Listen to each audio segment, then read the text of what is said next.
Good morning. Good morning. How y'all doing, man? Good morning. Let there be light. Let there be light. Yes, sir.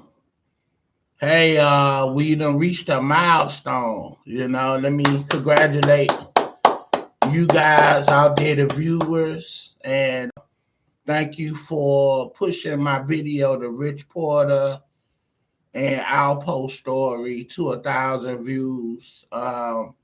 You know, I've been keeping it in the algorithm, and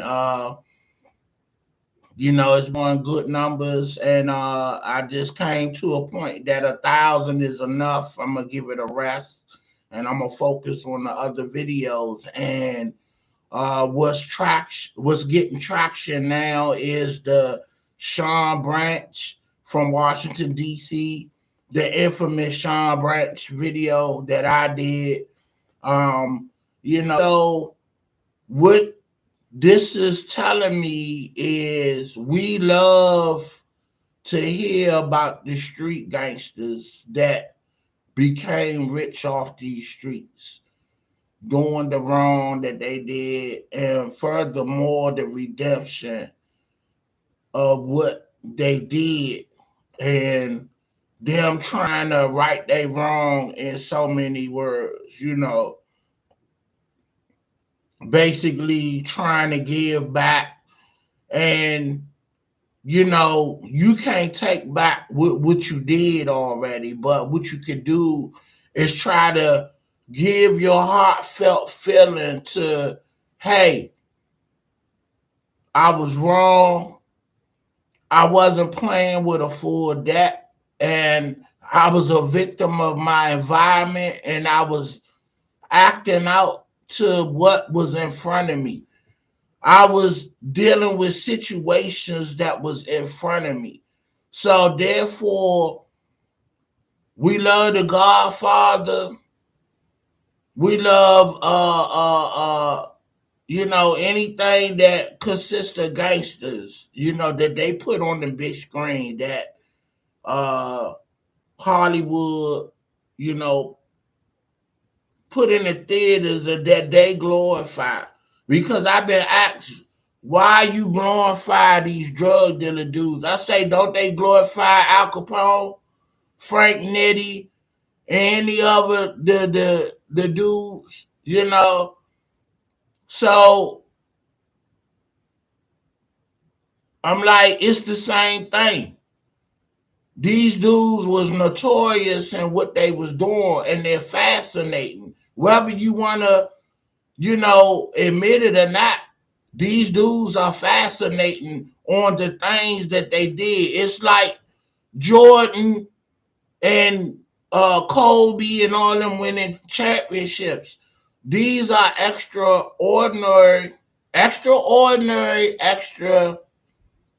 what I want to say, extraordinary individuals in the street game. They operating on a different level, and they became successful. So for that alone, that is intriguing to me on how you did it, how you rose to the top of the food chain when it's 1,000 dudes in the street. What made you so different? That's what intrigues me about people. And it was just something that was unique about them. Whether they was off in violence, they was crazy, which all that mean the same thing. But some people is just wired different, and they do things different. When everybody going left, he going right. When everybody going right, he going left. So I like to get into the mind of people that's different and extraordinary, or extraordinary. You know what I'm saying? So each time I pick an individual that I'm going to do a video on, and I'm going to really push it, you know, uh, uh, that's my reason for it.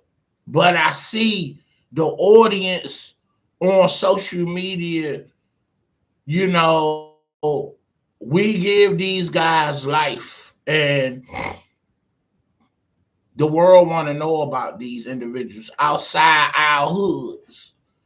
You know, if there ain't no movie being did about these folks, the world don't know about them. But through regular people, through the world of social media, which is like billions of people is on social media. So social media is just like going to the movies, if you really think about it.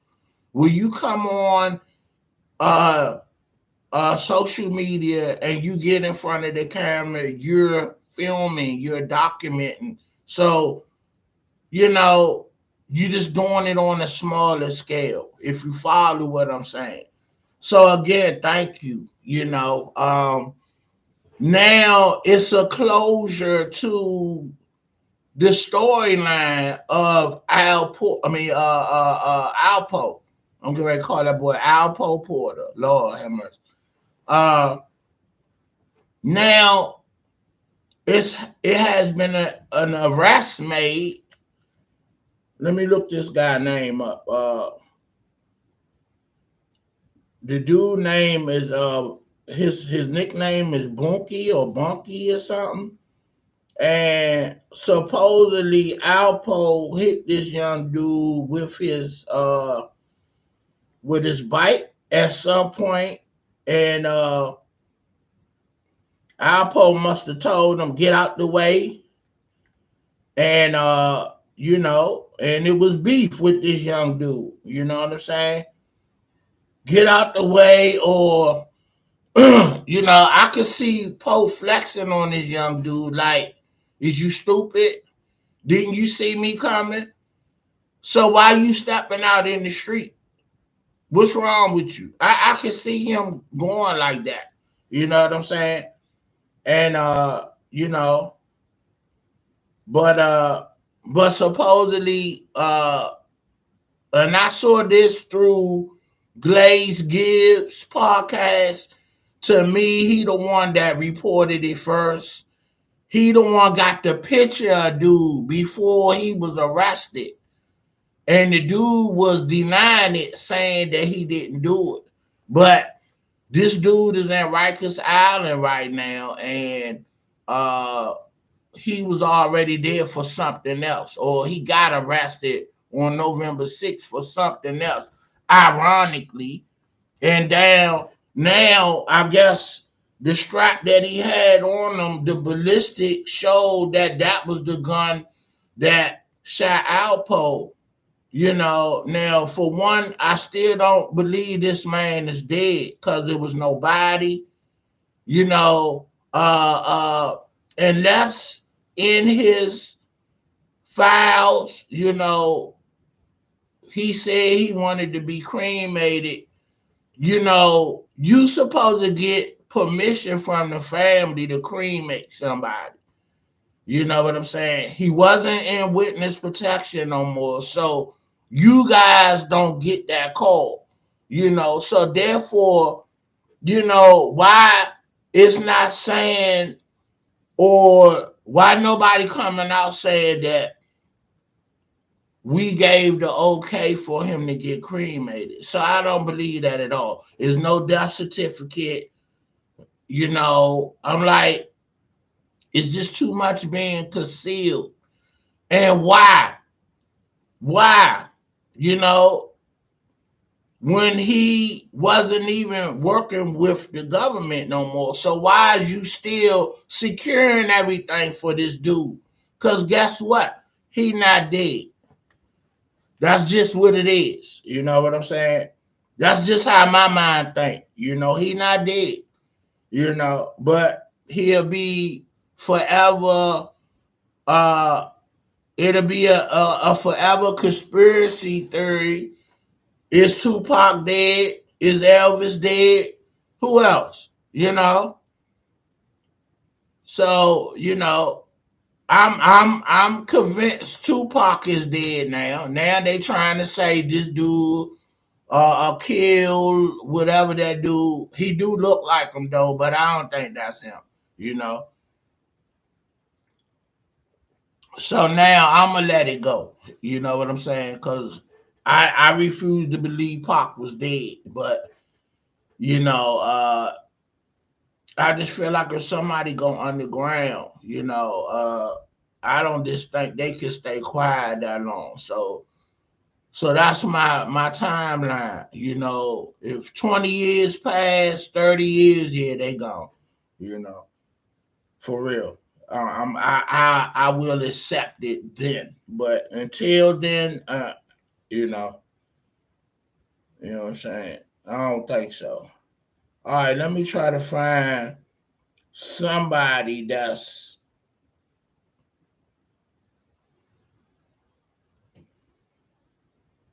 reported on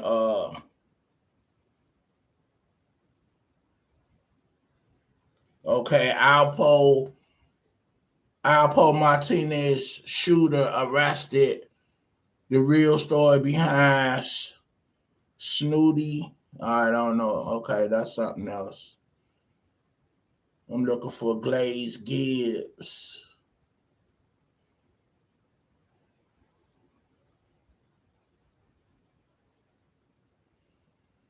All right, I don't see Glaze Gibbs. Young Pharaoh back on the airwaves. He took a break. He was going in for a lot of years. So yeah.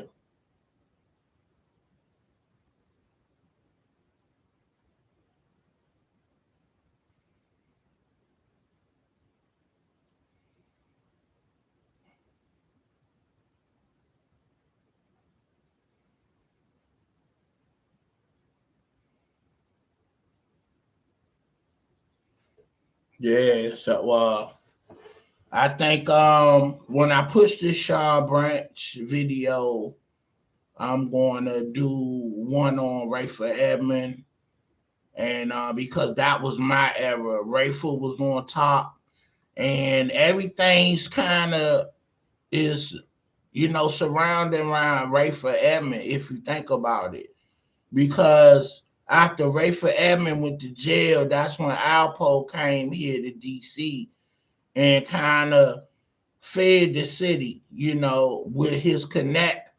And from that point on, you still had Sean Branch in the mix out here that was running with Ray at some point at times. So all of them was in the mix around the same time, but different parts of town. You got Is the Christ, who was called Spock Is. That's where we know him from. We used to hear about him on the South Side, him and Tank Davis. You know, uh, so you hear these names, so it's like it's good to see that the pictures and visuals you can see of folks that you done heard over the years. We heard about Big Head Gary, the dude Lil Nut that was a hitter for Rayford Edmond. I went to school with Nut of Spingarn. So, and what was crazy, before Rayford actually got caught and was on TV with visuals, I thought Five Dudes was Rayford Edmond because that was the thing. If you was getting money, that was the thing. I'm getting money like Rayford Edmond.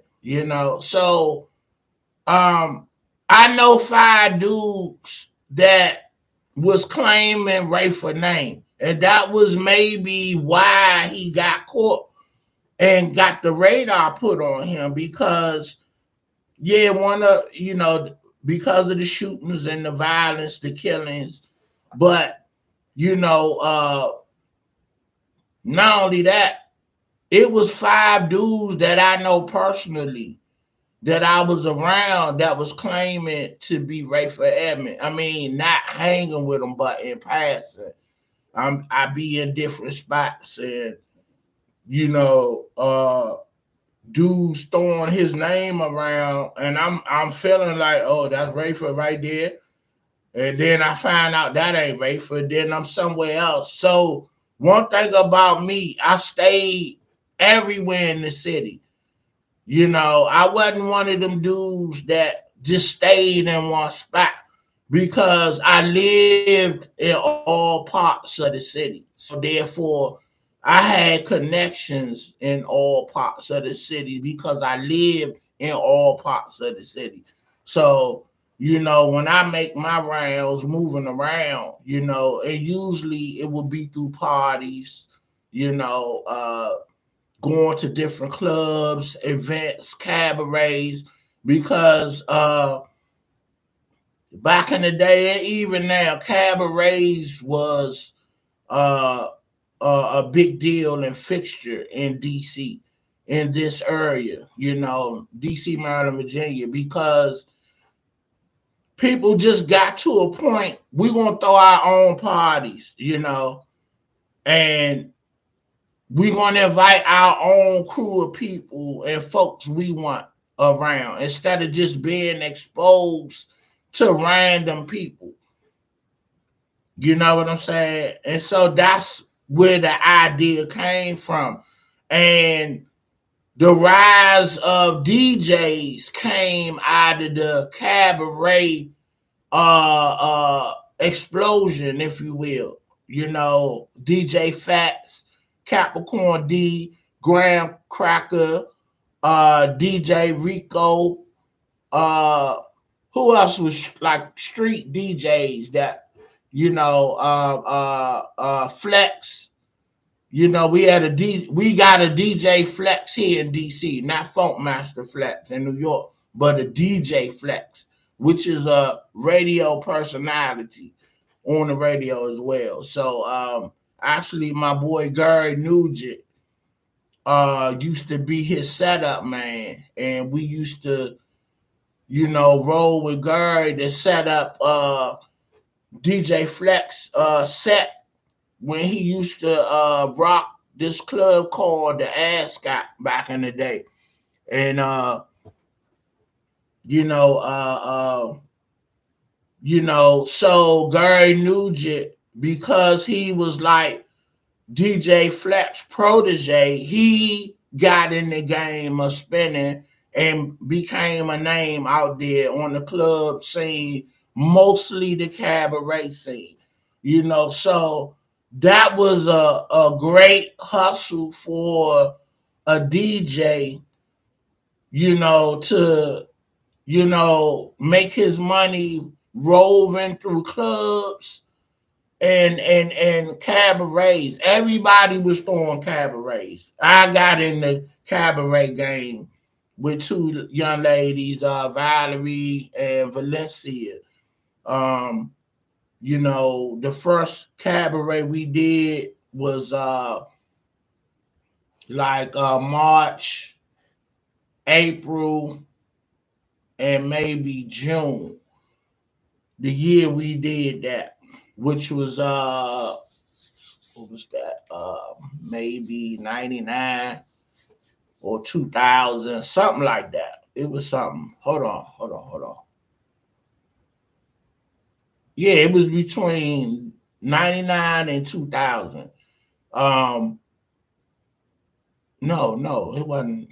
No, I'm sorry. This was like the early 90s. I'm sorry, like 93, 94. I'm sorry, because I was working at a rehabilitation center, and the Marionberry Rehabilitation Center, the Marionberry Rehabilitation Center, which was a sister facility to Washington Hospital Center. So when people, you know, people got sick, and and their family wasn't able to care for them around the clock, they sent them to uh basically it was a adult nursing facility, but they call it rehabilitation facility nowadays, and I used to work there, and so I met two young ladies there, Valencia and Valerie, and we was cool. We used to hit all the cabarets and stuff. But what was unique about these two ladies, they had connections like that. I think Val brother was a top captain in somebody organization in the street. So he rolled with a strong crew, and Valencia used to deal with this guy that was a club owner, the dude named Breeze from the Metro Club. I don't know what was their relationship other than friends, but maybe they had a relationship at some point. But then when it was, when they broke up, they remained cool. So let's just say that, you know, and let me say allegedly, so I won't get nobody in trouble. So anyway, what happened was, and this was just being at the right place at the right time. Breeze from Breeze Metro Club was deemed a violent spot to go to. It was notorious shootouts at this man, not in the club but around the club. It was like, different crews, they go here at Aspen's or Junkyard, and then everybody drinking, and everybody got burners and guns on them, and somebody